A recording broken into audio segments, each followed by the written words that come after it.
I love telling people that day one we did one house. That's it. It wasn't, Yeah. there wasn't this whiteboard master plan to go do something. It was just, let's go buy a house, make some money with it, offer a service on it, and then we'll do number two.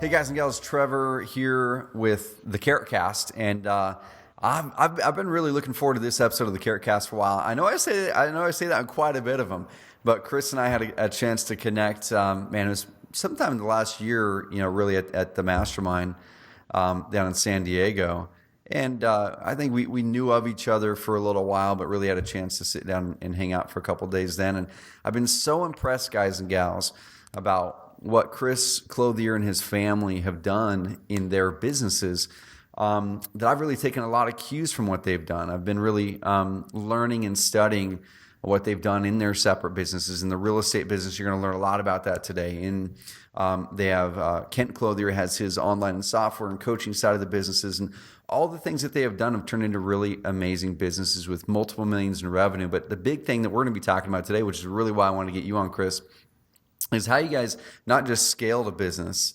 And we're not going to be talking specific on real estate, because what you guys did to scale the business can be applicable in almost any business. But I want to talk about the culture, how you guys retained it and improved it, how you guys, really focus on a bigger why. And there's some other stuff, man, I really want to dive into that's going to big time resonate with the high achieving investors who are listening to this. So Chris, welcome on the Carrot Cast, man. Man, thank you very much for having me. I've been, like you, I've been looking forward to it. So cool, dude. So let people know where you're at. So is this a home office, or are you in your office in Memphis, and kind of what's your life looking like right now, family wise, business wise? Yeah, this is my office in Memphis, and this is not the house. I learned many years ago I couldn't work out of my house. Yeah.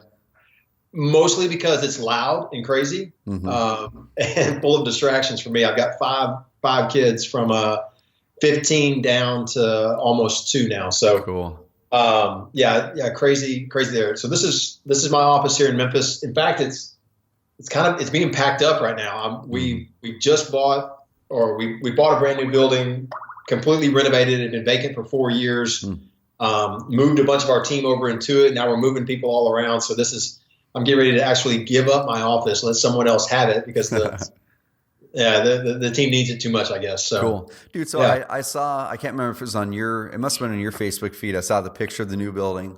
So are you guys retaining 2 different buildings now, your current office space and expanding into the other one, or kind of what's the situation there? So we have 4 buildings now, and we had 3, and we were kind of busting at the seams a little bit, and we bought one it's bigger than anything that we've got. It's twice the size of any of our other buildings. Yeah. So it's kind of funny. Right now, we have 4 buildings all in a row, renovated all of them, turned them into really the nicest looking buildings on the street. I mean, we're obviously very proud of it, but we have one sitting vacant right now. We're actually brainstorming on what's the business that we can start that kind of grows off of what we currently do that can be a new value add service for our investors. So we're figuring out what we're going to do with that 4th building now. Dude, I love it. So I'm going to give a little bit of context and background for everyone listening to this episode. So you probably heard in the introduction that we record those out, post-production. We put some really cool things about what Chris and his company have been able to achieve. But so you guys will do over 100 million or right around 100 million this year, correct? Yeah. Yes. Okay. So that's a big deal. That's not doing a couple flips here and there. How many properties are you guys buying and selling each year? And I know what your guys' business model is, but kind of let everyone listening to this Carrot Cast know, let people know what your main business model is and kind of what some of your offshoot businesses are that support that overall structure. Yeah. We will purchase 635 houses this year, and we'll do that. We've been doing that for the last couple of years. Ultimately, we feel like we can grow into doing 800 plus homes a year, because it's all just a function of numbers. Once you figure out how to scale, it's just a function of add a number here and it adds whatever it is your business is there. So we're buying about 15 houses a week. We buy them in Memphis and in Dallas and Houston. That's Memphis, Tennessee, Dallas and Houston are in Texas. So the primary business, really what we started was we were real estate investors who purchased and renovated, and we're long-term buy and hold investors. We believe in the power of holding a portfolio over time. And we had investors begin to ask us, hey, can you help us do the same thing that you're doing? That's how we formed our company in the first place. We were in other businesses. And ultimately what we did was we built a company that just answered the bell. That's all it was. Somebody asked for something, we delivered. They asked for something more, we delivered. Today, we'll buy 15 houses a week. We will completely renovate those houses. We will place a tenant into it. We'll place it into a management company. We will sell that as a performing asset on the backside to an investor that wants a passive, long-term buy and hold portfolio. Mm-hmm. It's really kind of breaks it down kind of simple. And then you guys manage the property too, right?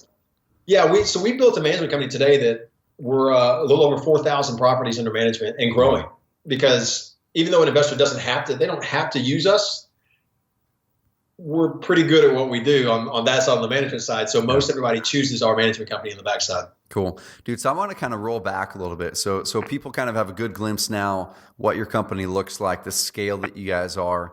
Now, a lot of people are probably going, shoot, it's really hard to kind of jump that chasm in your mind to go from getting your first deal done, or let's say you're doing 15 deals a month and you really want to make a big difference. So I'm going to pull back now. So how did you get into real estate in the first place, and how did Memphis Invest get started? I know your dad is huge into that business, and I honestly don't know the capacity of how all you guys started or came into the business. Dude, how did that come to be? How did Memphis Invest come to be? Well, we all got interested in real estate separately. Mm-hmm. My older brother, Kent, myself, my dad. My younger brother was still in high school and college at the time. So, he wasn't quite there, although he was studying real estate in college. Mm-hmm. But all of us have been successful entrepreneurs already. We've all built other businesses that had nothing to do with real estate. And each of us took kind of the lessons we learned. And in my case, took the proceeds from, the rewards of building a company yourself. And I began to invest in real estate myself. Mm-hmm. I actually listened to, what's his name? Carlton Sheets. Oh, yeah. I've got the Carlton Sheets program. That's the very first thing I ever did in real estate. I bought that.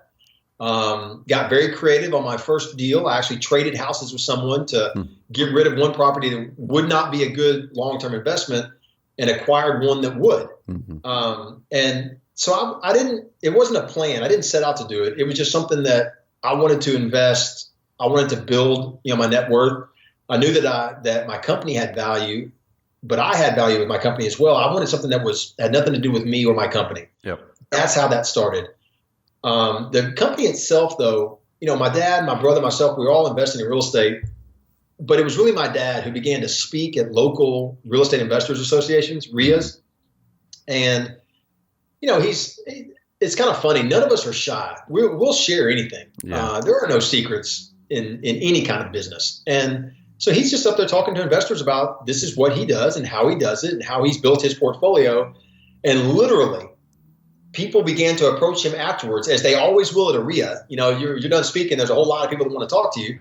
And they asked him, multiple people asked him, hey, if I've got a full-time job and I don't want to do everything that you've done, will you do it for me? And he realized that, hey, there's an opportunity here. And back then, all he did was, he was a wholesaler. Basically, he just found the houses and sold them. Mm-hmm. And then someone would invariably say, hey, will you manage the rehab? Because again, I've still got that full-time job. Yep. So he began to manage rehabs. Someone said, look, you're successful with your management, which we third-party managed at the time. It wasn't even us. And they said, will you help me find a good management company? Each of these things became like a value add. They all were something that somebody else wanted. And so we just began to do it. We began to, let's offer it. If somebody needs it and there's a demand for it, why not build it ourselves? And it started, look, for all you people everybody that's listening, I love telling people that day one, we did one house. That's it. There wasn't this whiteboard master plan to go do something. It was just, let's go buy a house, make some money with it, offer a service on it, and then we'll do number 2. Mm-hmm. And then we'll do number 4, and then it's number 6, and so on and so forth. And before we know it, we look up and we're doing, a good pace, a good scale. And then you begin to find people to help you with it. That's really, it's no different than any other business. That's how it started. Just one. Man, so what was your business before real estate? So you mentioned you had some success. I'm just kind of curious, what did you do before? Yeah, it's funny. We were raised in the grocery business. I Okay. started working at 11, bagging groceries and stocking shelves in my dad's grocery stores. Huh. Where we learned, it's kind of funny. The grocery industry it's a customer service business. That's what we took away from it. Mm-hmm. Probably my dad's success as a grocer was having this really, really high level of service. Okay. And you'll see that as we talk, that's a common thread through everything that we do. And so, he started in the grocery industry. He taught my brother Kent. I came in behind them. I learned it myself. I went and started my own company. Kent went and started his own company. My dad had founded several different companies in the grocery industry, all within that same little industry. So each of us, I guess we were raised in this entrepreneurial spirit. We learned, we went and did it ourselves. And all of us focused on the same thing. It was all about just this high level of service. If you're doing something and offering something that someone else needs, and you just offer touches that no one else will, and you'll grow. All of us built, massively successful companies. Man, so one thing that always fascinates me is when people make transitions, right? And I think most people, especially ambitious people, you tend to make several big transitions in your life. And so it sounds like you guys were having success in the grocery business and multiple different things. But all of you, and I'm not sure what the timeline is, we don't have to go into that, but all of you made a transition. So kind of how was that transition for you guys? Were you guys just ready to be done with the grocery business? You're like, hey, we did it. We are kind of looking for a new excitement. Was there a reason, a market change that happened? Kind of what spurred the shift? Yeah, man, that's a good way to put it. It's a tough industry, man. There's just not a grocery industry. No matter which side of it you're on, there's very few players in that industry that make a lot of money. Yeah. And bottom line is all of us are trading time for money. Yep. We are putting our time towards something, and we want to get paid the most we can. So that's really what led to the change in the shift. The industry was changing. For me, my focus was changing. I wanted something different. I wanted a new challenge. Yeah. So that's really what kind of spurred the change for all of us. Was just the industry itself was changing. It was harder to make as good or be as profitable as a company as we had been. So we were like, let's look to reinvent and do something different. And that's what we did. We just paid attention to what the market was telling us. And dude, and the reason I brought that up, because I was kind of expecting you to say something like that, and that's awesome, because I went through kind of a similar shift myself in about 2011, 2012. And I'm not going to go into that, guys and girls, you've heard about it on other podcasts, on other Carrot Casts, but the thing that's really important there is what I see so much with real estate investors or other entrepreneurs out there is they're not noticing those shifts in their business model. With my previous business, one of the big things I wanted to change was like, man, I want more consistency and predictability in my income. And I want to really grow an asset. And a lot of wholesalers that we'll work with now, man, they're not shifting as the market shifts. They're seeing that their margins, squeeze down and this and that, and they're not willing to change and shift. And you guys saw your margins squeezing down. You're like, man, here's this other thing that I can start to grow an income stream from, that I'm getting paid for, and it grows and it stacks. And if I keep on working it, it's going to keep on getting better, not getting worse. So how are you guys kind of dealing with some of those real estate market shifts, or maybe some of them are just working in your favor right now? Well, let me tell you that as odd as it sounds, that the shift in real estate itself has never affected us. Mm-hmm. What has affected us is those ancillary shifts. So the market, takes a tumble. That doesn't affect us. Yeah. But lending deciding to pull back and become much, much tighter, that affected us. Gotcha. The market bouncing back and lending deciding to stay on the sidelines, which invites in hedge funds, that affected us. Mm-hmm. So it's kind of funny that we've always focused on these fundamentals that any business owner should always focus on. And it's so simple, man. It's like almost the golden rule: treat people the way you want to be treated. We focused on that as a company. Mm-hmm. And I would say this: without reason, or without something that's I just can't even recall having ever canceled a contract when we signed it, ever. So when we said we were going to buy a house, we bought it. Why that mattered was as the market began to make shifts and lending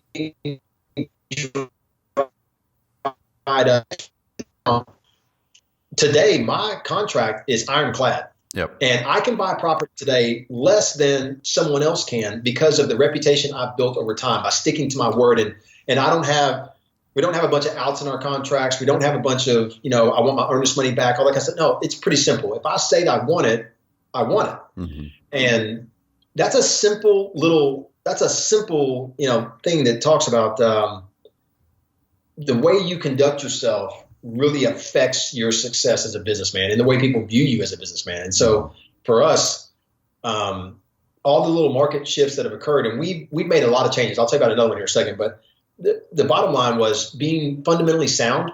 Yep. And sticking to your word, as silly and as simple as those two things sound, it's odd how rare a company you will be if you conduct your business that way. Man, we did a podcast with an investor. You might know him. I'm not sure. His name is Martin Bonesier out of Phoenix, Arizona. And Martin buys about 15 to 20 houses a month in Phoenix and Grand Rapids, Michigan. And they're really scaling up. I think they might be close to 30 now. And we had him on an episode a few months back. So guys and gals, go back to the archives, find that episode with Martin. He's a big dude. Like if you see him on video, he's a big dude. He's a 2-time Olympian, like in judo or something like that. But awesome dude. Anyway, so one of the big takeaways from there was we were talking about the market and how it's gotten really competitive. And in a seller's market like this, you have a lot more people who want to come in to be real estate investors, wholesalers or flippers, because the market's doing great. Everyone and their dog's doing it, so they think they should do it. The inventory gets tighter. And he's like, man, so yeah, the inventory's a little bit tighter, but he said, I'm going in oftentimes with 3 investors that have higher offers than mine, and I'm winning the deal. And he's saying the same thing. They go in with their shirts with the polo, with their logo on it. So they've kind of got the professional presentation. They have really clear morals and core values that they stick with, and they use those as a marketing point. They say, if I make you an offer and we say it's going to close on X date, it's going to close on X date, and we're not going to pull back out of it. You don't know what these other people are going to do. All that stuff, man, it's so important. Like you're saying, people for some reason, they look for that next tactic and technique rather than the fundamentals like you guys have built your business on. Well, it's a difference between operating with a scarcity mindset or an abundance mindset. Yep. And when you operate from an abundance mindset, you know that whether I get this or don't get this, it doesn't affect me. But whether they sell the property to me or don't sell the property to me, it affects them. Mm-hmm. And if someone else comes in and says, I have to have this, or I need my business to be a certain way, there's scarcity. They're not sure where their next deal, their next dollar is going to come from. And so it's sad. It's operating from fear. Mm-hmm. And so, for us, and even it sounds like for him, this is when you operate from a standpoint of clarity and not,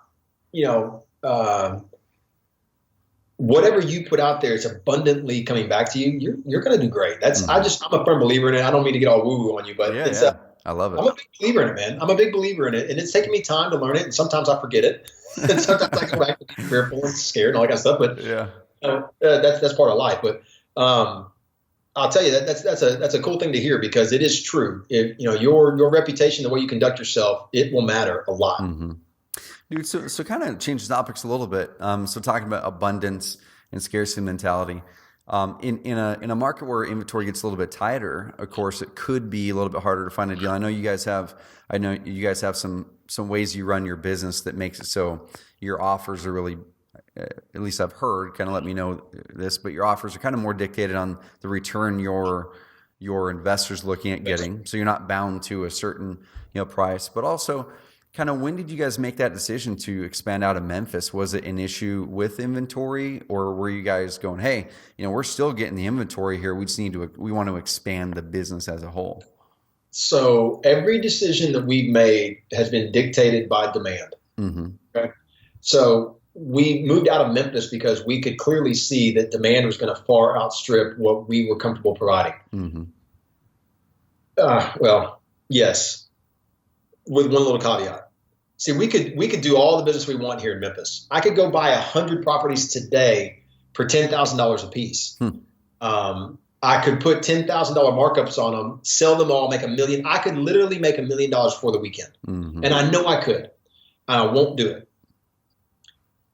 The reason we went to other cities was that demand was growing. But the number of properties we could get that fit our criteria, fit what we wanted to manage, it was important to us. Yeah. See, we're only in about 30% of the city right now, 35% of the city. And a lot of people say they think it's because of price points, that kind of stuff. And it is a little bit, but it's also because we want to be in places that are in high demand. Our average length of stay, over 4 years.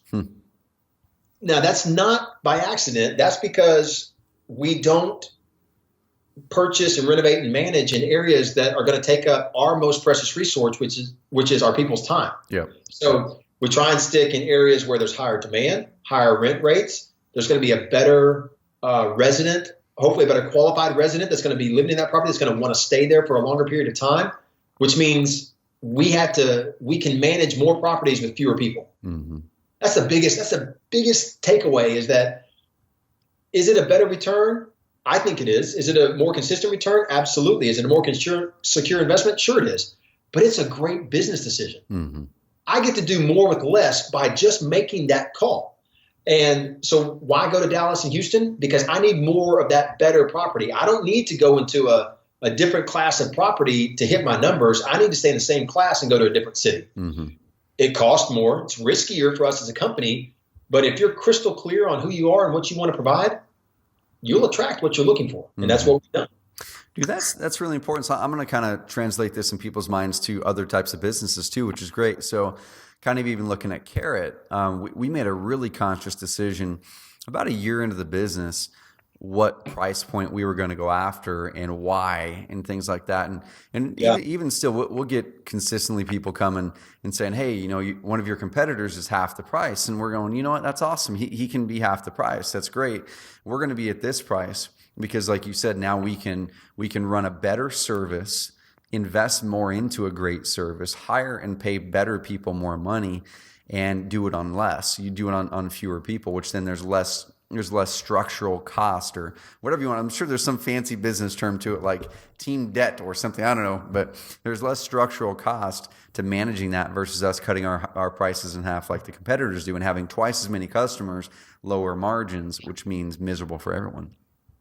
Well, I'll tell you, we have a lot of, and this is definitely applicable to anyone watching in any industry.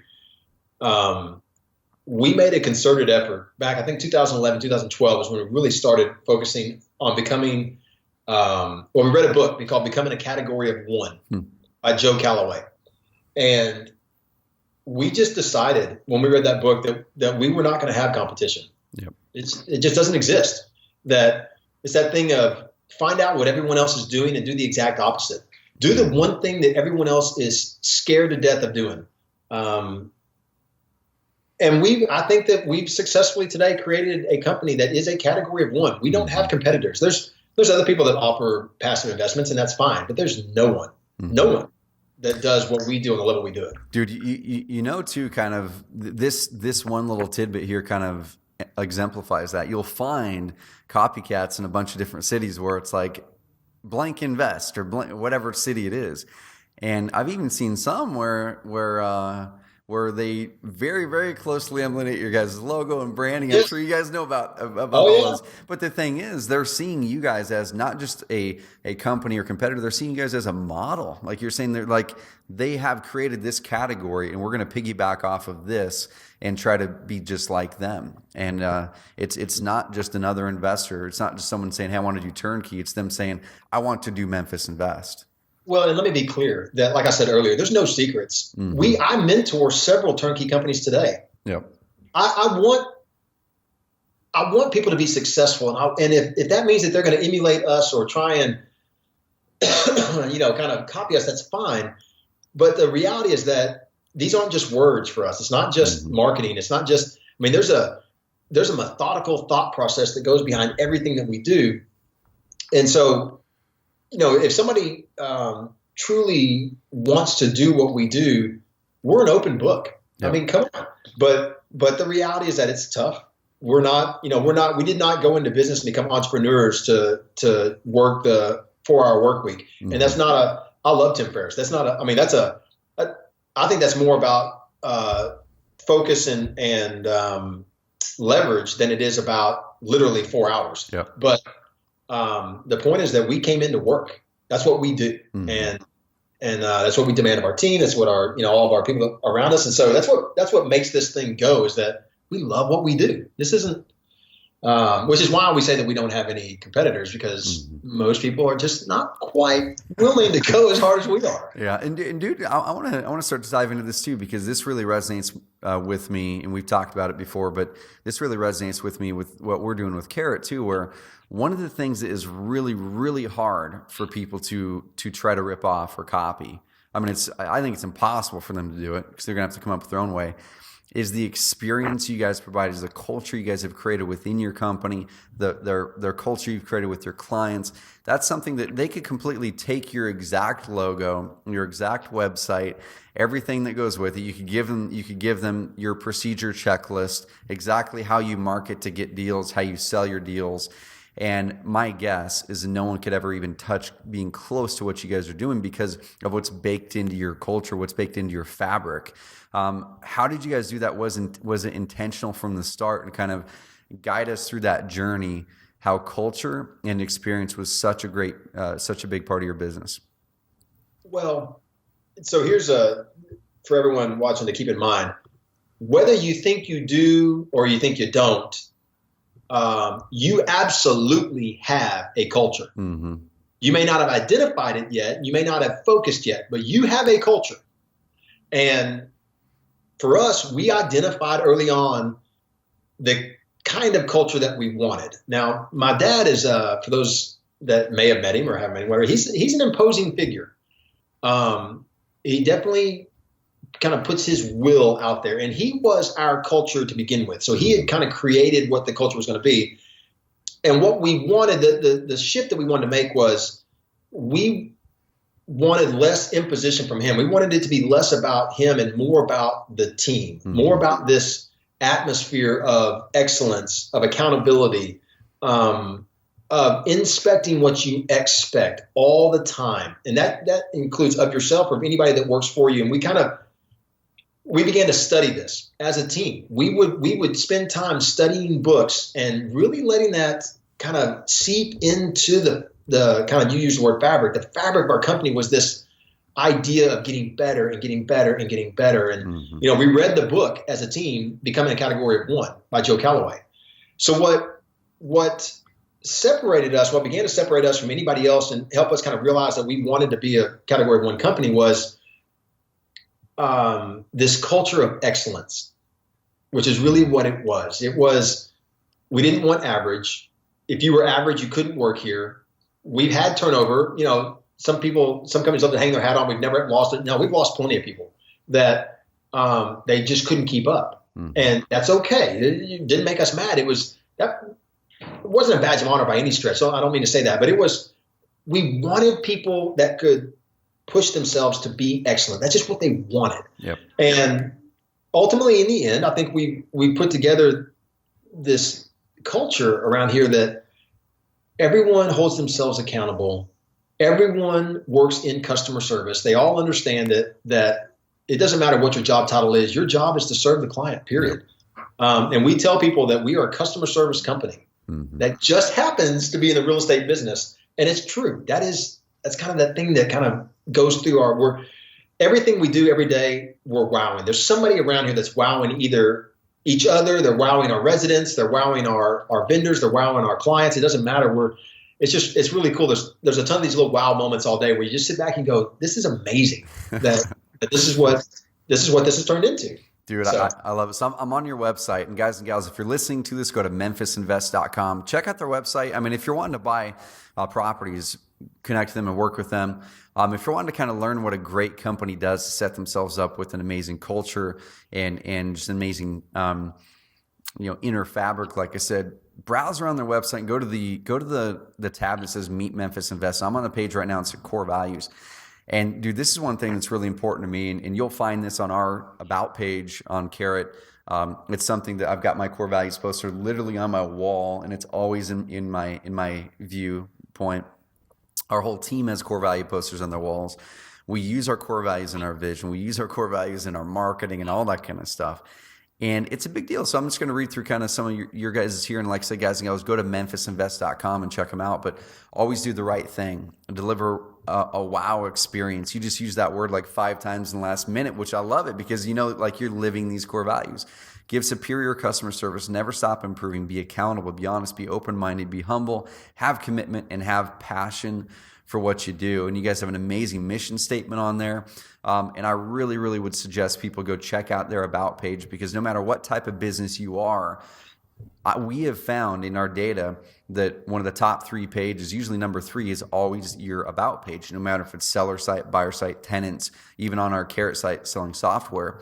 And what people are looking for is they're looking for a company with heart. They're looking for a company they can trust. They're looking for a company that has people behind it, not people hiding behind something. And you can tell that there's a real company that cares here. Dude, so did you guys have the core values from day one, or is that something one day it's like, you know what, we need to actually sit down and be intentional with this? We sat down and wanted to be intentional with it. Mm-hmm. Now, the funny thing, it's just like your culture, your core values are always there. Mm-hmm. But we sat down and decided to be intentional with writing them out. And it's so funny, man. So on a daily basis, our leadership team is sitting there together, and we'll come across something. And we've taught our leaders to be this way in all of our departments in all 3 cities. We have a decision to make. And the very first thing we go to is the core values and look at like number 1, always do the right thing. It's so simple. Mm-hmm. It's so simple when it comes down to it, to make hard decisions by saying, just do the right thing. And you know what it is. Yeah. But it really, it's kind of freeing because it makes decision making very simple. Mm-hmm. And dude, one thing I'm learning too is our team's growing. I know your guys' team is way bigger than us. What's your team size right now? We're at 75 now. So that's a big team. So you guys are a big organization. We're about 10 right now.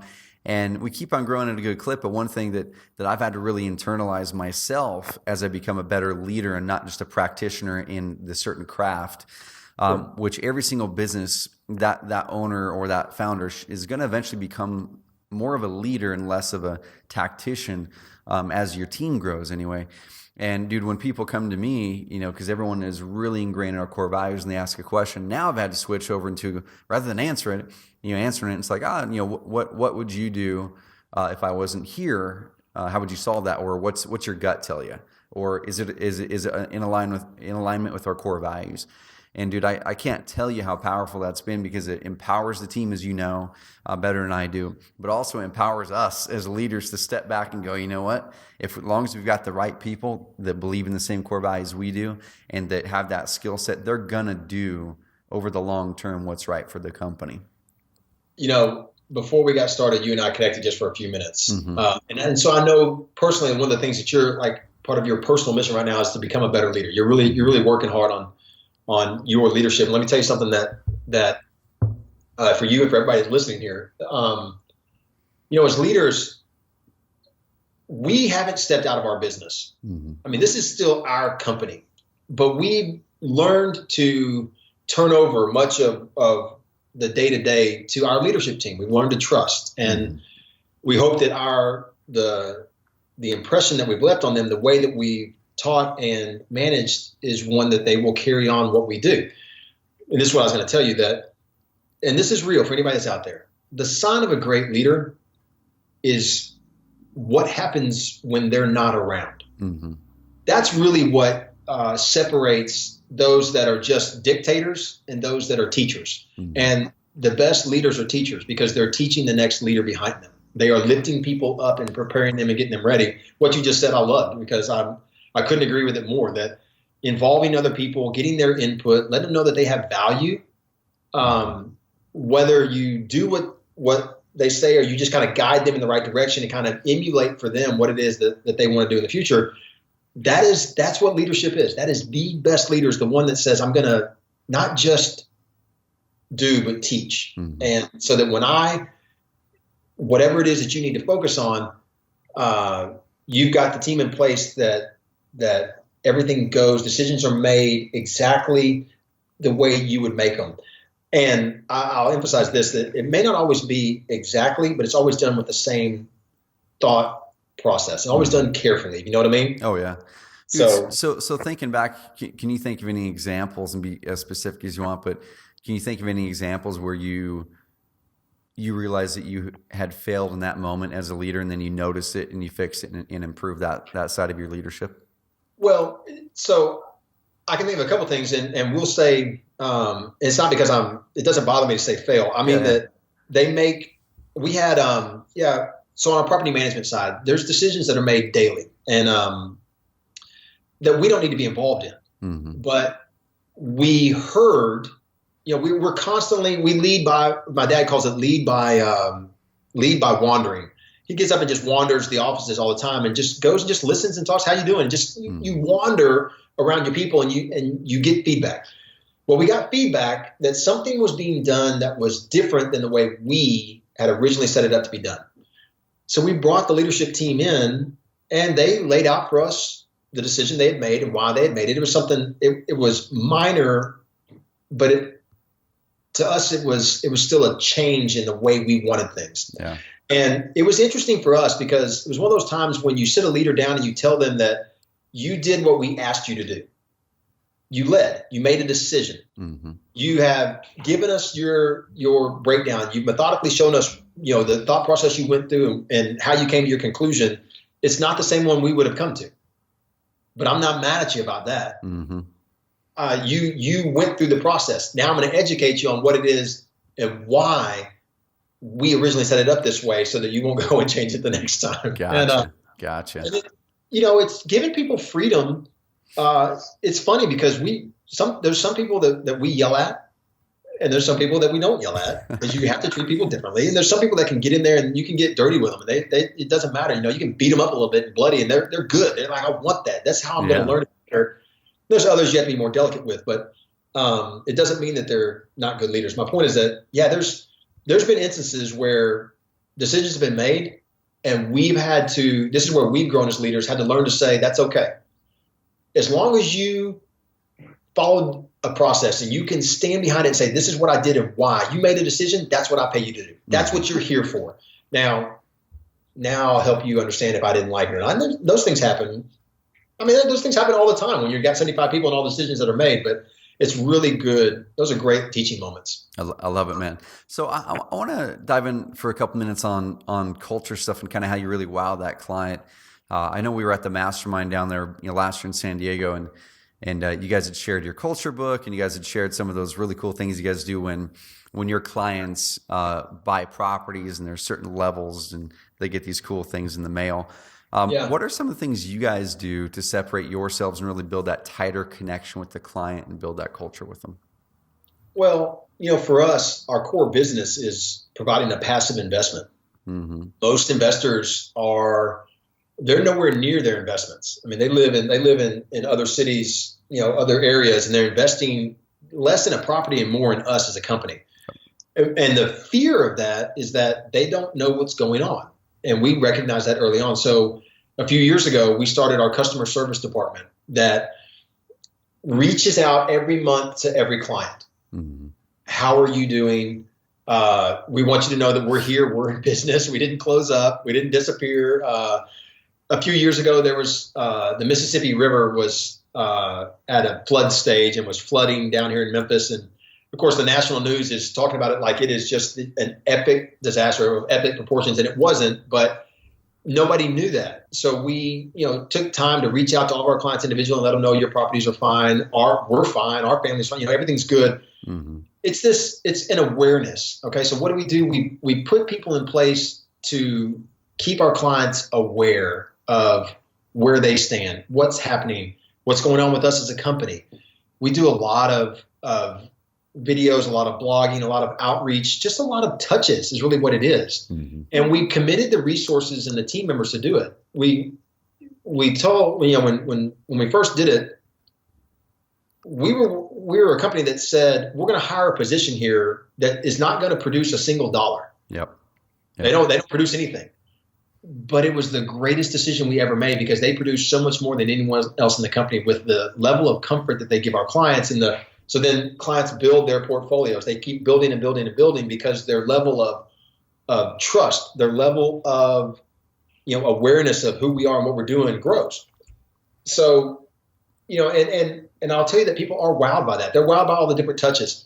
Anytime somebody has a child or a granddaughter or a grandbaby or whatever it ends up being, they get a little gift from us, and those are so simple. That's a nothing thing, but it's a touch. And anybody that's watching this, you should know that it's even though we may think that it's nothing, to send a onesie with your logo on it that says, for us it says future investor, or holding my future retirement, whatever it ends up being. So few people do it that it does set you apart. You may think that, it's so small, so simple, but it's huge. Thank you cards. We send out a ton of handwritten thank you cards. And we're constantly trying to find new ways to touch and help our clients just be aware that we're here, you're safe, we're doing what we told you we would do with your investment. It pays off. Dude, I could talk to you for hours on this topic, but I know we don't have that time on this one. So it's so funny here at Carrot. Same thing, probably about 2 years ago, we started implementing a lot of that kind of, how can we get things in people's hands? Because that's one thing, a lot of people these days, they use digital way too much. Maybe not way too much, but they don't use analog enough. Okay, so they're not getting something in someone's hands, whether that's a physical card. Oftentimes people, especially internet companies, will email out a Christmas card or something like that. Every year we have a custom one made and we mail them out to all the clients that fit this profile and stuff. We started making our own line of dolls, which I think you've seen some of those, but they're right on the shelf behind you. I love it. Yeah, exactly, man. Yeah, so you got some of the dolls there. We just came out with our new one. We come out with 1 to 2 new designs every year. And our next one we're coming out with is Agent Carrot, because we're coming out with Agent Carrot for agents here in January, and he's all in a black tie and like a suit and the whole thing with glasses, looking like a special agent. So we send those out at milestones, and it's funny you mentioned the onesie. We started sending out onesies to our clients, and I want to tell people why this is important, no matter what type of business you're in. Even if you're a wholesaler getting started, you might be looking at this going like, how is this applicable to me? Really, this episode of the podcast is probably more aimed to the guy or gal who's got a consistent business. They're looking to take it to the next level, build more mission, more purpose into their business. Probably not for the starter per se. You can learn a lot from it. But the onesies, we were looking at them going, man, so how can we not just build a connection with them, but build a connection with someone or something that they care so much about that it builds this massive connection with their family and our company? Because the closer that we can get connected to their family, the more likely that we can really get closer to them and build that greater relationship and help them more. And so we have these T-shirts. Actually, I'm wearing one right now, but it's just an orange shirt. It has a carrot logo on it, And we were looking at it one day, and one of our clients had a baby. And we're like, we need to get a onesie that's all orange that has carrot, then has like a little thing over the top that says baby. So baby carrot.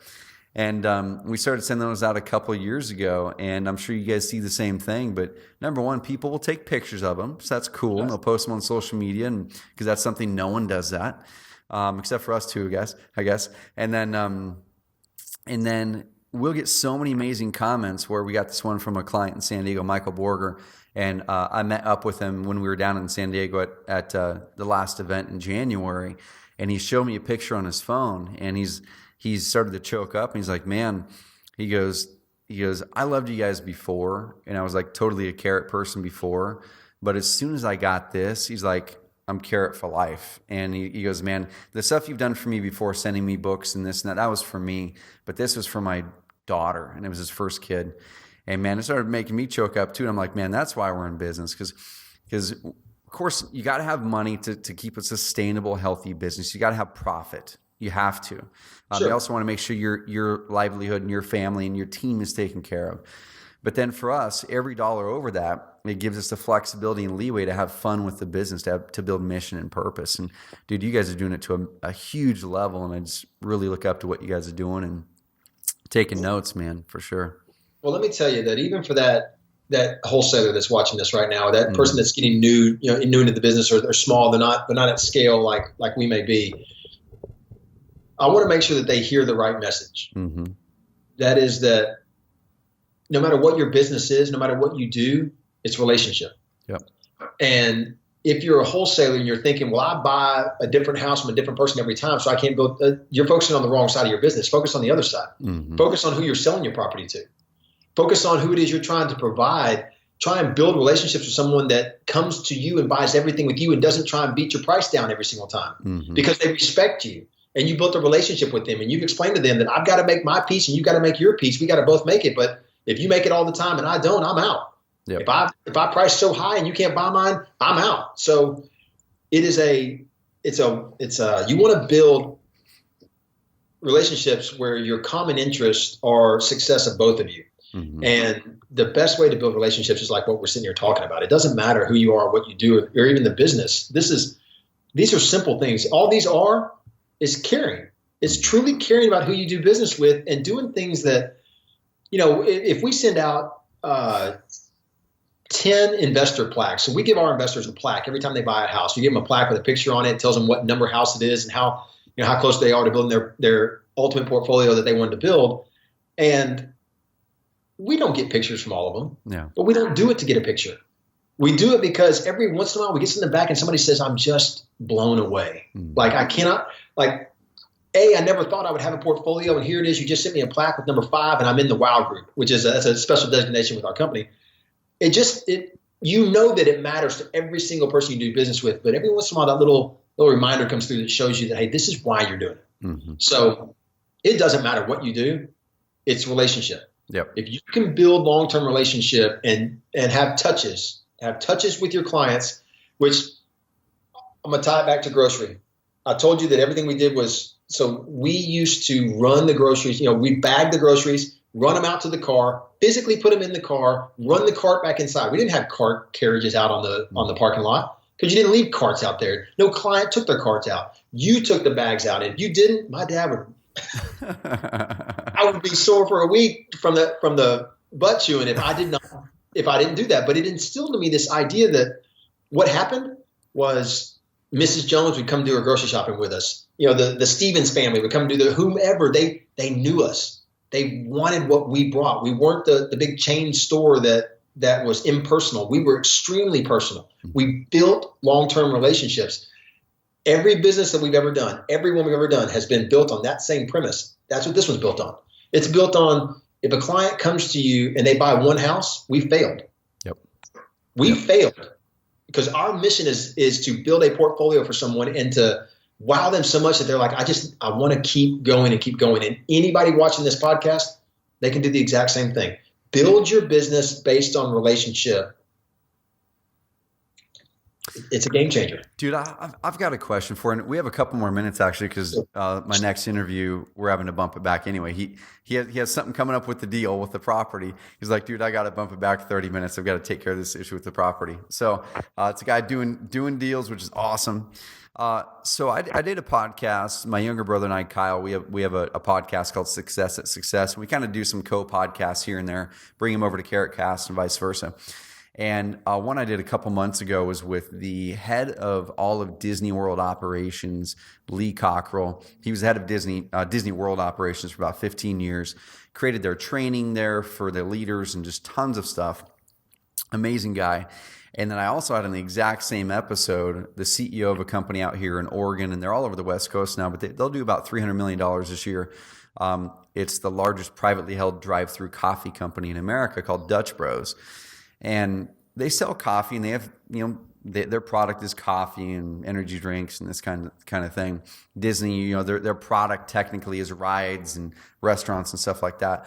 But both of them were very clear that what they actually sell is something completely different. Like in their fabric, when they're talking to their team and when they're relaying the message, they're not selling coffee. Dutch Bros says that they're selling love. And he's like, that's what our team knows that they're selling. What are you guys selling, man? Because you guys are selling real estate technically, but what is it in your core? You're like, real estate's the thing, but here's what we're really selling our client. We're really selling our client comfort and security. Mm-hmm.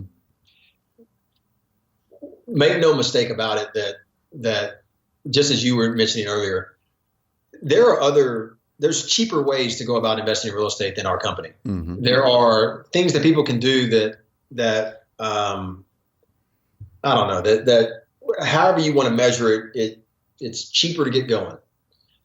But each of those comes with a certain level of anxiety, a certain level of insecurity, Mm-hmm. and lack of comfort. I told you earlier, we have investors from all over the world. Although we really focus on the U.S., we haven't had investors come from all over the world. And we had some investors in this week out of France, and they were a company that represent a large group of investors. And it was so interesting to hear them talk. They said that our investors being from so far away, they rely on them to provide them with the comfort and security that they need to put their money in the U.S. They said when we were researching, they want to go into the Texas market. They said, we're researching the Texas market, and the only name that comes up is yours. Everywhere. Everywhere. She was like, everywhere we looked, it was this. Who is this company? They're not even from Texas. They're from Tennessee, called Memphis Invest. Who is this company? Yeah. And then she said, we searched and we searched and we searched, and we're looking for the dirt, and we're looking for the bad reviews and the problem. And she's like, they don't exist. And she's like, and part of it is we don't know why. They came to visit our offices in Dallas, and they swung back through Memphis on the way back to France, and they said, we're blown away.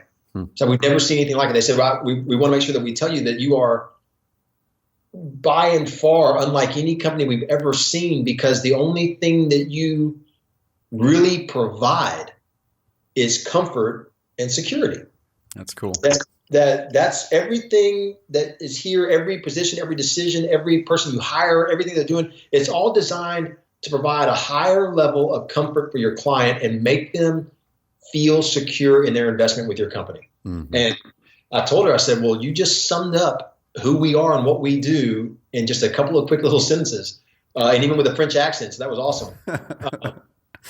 But it's.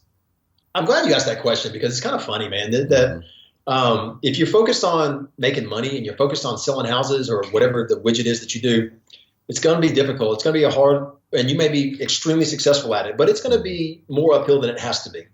Yeah, and in the loyalty with your clients, they're going to follow the cheapest deal. They're just going to follow the cheapest deal and cheapest way to get it done if that's what you're running on. So yeah, and I tell you that what you find with that type of business is that you can't say no to anybody. You have to say yes to everything. You just have to do whatever you can do. For us, man, we are so blessed.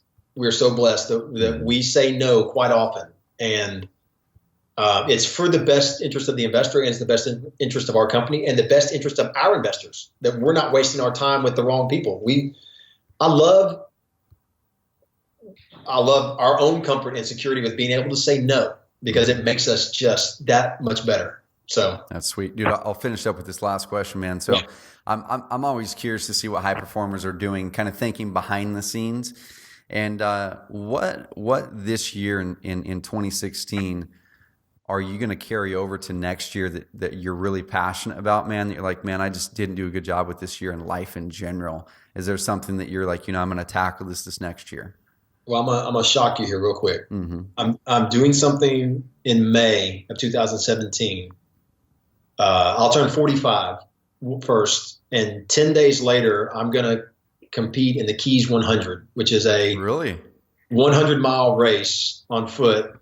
From mile 100 to the end in Key West, straight. And so 2016 was a year when I kind of declared a lot of things. I wanted a lot of things to happen, and I didn't make them happen. It's funny. I told you earlier that sometimes fear creeps in. I've had a fearful year personally. And so, this is one of those things where I was at that point where I want to know, and I want to break down inside personally and know who I am. What are all the gears? What's all the little things that are inside me that really make me who I am? So a lot of introspection. I'm going to my first Tony Robbins event this year in March. I'm kind of I'm up leveling everything I'm doing. I'm trying to put myself around some really good people. Not that I wasn't around them in 2016, but I stagnated a tad. So I picked something that scared the crap out of me in a 100-mile race, and I've been an endurance athlete all my life, but never at this level ever, and never with this type of commitment. And so but I just kind of looked inside and said, who am I? I said, that's what I am. That is what truly drives me. So that is what I'm going to do. I'm going to go do this because that's who I am. So we'll see. Dude, that's a big deal, man. And we'll all be here to champion you on and cheer you on, because I know that's not going to be easy. But the same thing, I'm kind of similar, where if I try a little thing, it's way too easy for me to not fulfill on it, which is just a personality flaw that I've got. But I've got to like shock my system with something big, to where I have to really change my patterns. And 100 Miler, man, is going to do that for you if you're not already running like marathons and stuff. But that's amazing. And I actually may see you at that Tony Robbins event, because funny thing is I'm kind of in a similar place mindset wise for myself. You know, we had an amazing year, and just an amazing year business wise. And there's some shifts we're going to be making business wise with the time that we work. I know for me, when I look at my life, I'm like, man, everything is amazing except for the quality time with my family. And I don't work over 40 hours a week most weeks. Some I do, some I don't. But I get home at 5 o'clock and I don't like it, you know? So we're going to start adjusting some of that. And I'm like, I need to really up level my own game again on the mindset. So we're looking at that same Tony Robbins event. I'm assuming it's the same one because it's in March. But anyway, man, I really appreciate you hopping on the call. I know your time is valuable. And if there's anything that we can do to help you or encourage you on that race, or just anything at all, let me know. And also, guys and gals, I'm going to finish with this, and I'll toss it back over to you, Chris. But I think the biggest things I really want you guys to take away from this are those fundamentals. You know, as quick as you can, shift your mindset into building a business that truly cares about people, that truly cares about something other than turning the next deal, and build it with that foundation of creating those relationships. And dive over to Chris's website, memphisinvest.com. Just learn everything about that company that you can. You know, if it makes sense to invest with them, awesome, do it. You've heard the type of amazing company they are. But if you can at least gain some inspiration from what they're doing, what we're doing, what other companies who you admire are doing, and take that away and make your business better, this podcast served you. So go out there and do it. Chris, any parting words before we jet, man? No, man, I appreciated it. This is awesome. Tell everybody to read that sign that's behind you. It's been sitting there staring at them in the face for the past hour. Yeah. Okay. And as much as they may be motivated by this, that's the true test right there. What's your action going to be? And hopefully a lot of people take action, man. And if anybody's watching on this that I can connect with or help out in any way, I look forward to it. All right. And I look forward to seeing you soon. I'm sure we'll connect at something this year through my older brother. So yep, probably see you in January. You're gonna be there. Yeah, okay, I'll see you then. We'll be speaking. Yeah. Awesome. Well, thanks, dude. Have a amazing rest of the week, and we'll talk soon.